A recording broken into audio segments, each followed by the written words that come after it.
Salve para todos. A nossa gravação de hoje será sobre o conceito de católico, indagando se, ao longo da história, o conceito de católico foi enriquecido ou ele foi simplesmente, vamos usar a palavra, explicitado. É como se fosse um conjunto de galáxias e que, aos poucos, ao decorrer da história, as várias faces do católico fossem conhecidas. Por exemplo, nós tivemos na época da Cruzada, o bem-aventurado Urbano II convoca a Segunda Cruzada. Apareceu ali o católico cruzado.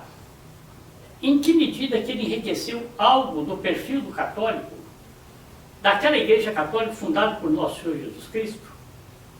Enriqueceu, ele externou uma potencialidade.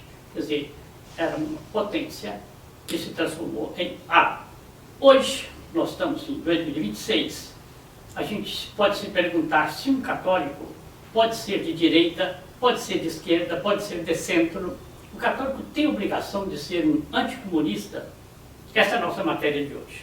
Nosso Senhor Jesus Cristo, quando fundou a Igreja Católica, deu aos apóstolos, sobretudo ali nas últimas instruções, disse aos apóstolos que assim como eu fui perseguido, vós também sereis perseguidos por causa do meu nome.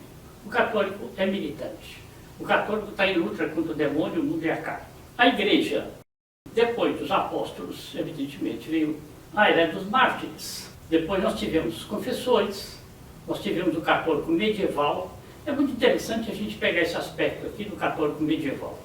O católico medieval poderia ser, por exemplo, um católico liberal. Não estava na cabeça dele nem entender o que era possível ser um católico liberal. Se nós passamos, então, para o tempo do Papa Pio IX, século XIX, aí sim começaram a existir os católicos liberais. O que eram esses católicos liberais? Eram aqueles que eram contra a proclamação do dogma da infalibilidade pontifícia, que eram também contra a proclamação do dogma da Imaculada Conceição. Até muito interessante, historicamente, porque os convertidos da escola de Oxford, né, anglicanos, se converteram ao catolicismo, expoentes do catolicismo, entre eles tem o padre William Faber, né, que foi o tradutor do tratado. Entre os anglicanos havia também essa divisão entre anglicanos convertidos. Aqueles que eram favoráveis à proclamação dos dogmas e aqueles que diziam que os dogmas iriam afastar os anglicanos. Estou vendo? Católicos liberais, católicos antiliberais. Era preciso chegar ao século XX e aparecesse essa aberração chamada católicos de esquerda. Teologia da libertação. Como é que pode ser católico de esquerda? Sendo que todos os papas, a partir de Pio IX, a partir, portanto, 2 anos antes do manifesto de Marx, manifesto comunista de Marx, Pio IX já escreveu contra o socialismo e contra o comunismo. Então, essa sucessão de papas condenando o comunismo, a favor do direito de propriedade, a favor da livre iniciativa, a favor da família, claro, defendendo, naturalmente, condenando o ateísmo, o materialismo. Como é que é possível surgir, então, no século XX, católicos de esquerda? Como é que é possível a corrente da teologia da libertação? Aí que entra um ponto muito importante para nós. Infelizmente, há youtubers católicos que querem dizer que o católico não é nem de direita nem de esquerda, ele não deve tomar posição nesta questão. Será bem assim? Então, se nós estávamos na época de Hitler e Mussolini no poder, com as falsas direitas, nazifascistas, nós estávamos na época de Stalin no poder na Rússia, perseguindo os católicos.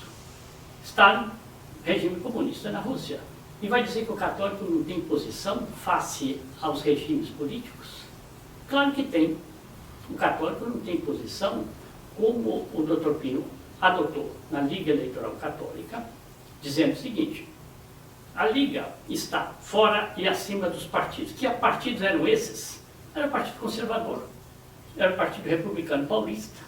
Se existisse na época, mas existia o Partido Socialista, que Alec manifestou-se ostensivamente contra o Partido Socialista. Então, o católico tem sim uma posição política. mas não é política partidária quando os partidos não têm uma ideologia, não têm uma posição face à igreja. Bom, eu penso que aí ficou bem claro a posição da Igreja Católica enquanto militante aqui nesta terra, militante contra o demônio, o mundo e a carne. Muito obrigado a todos, salve Maria.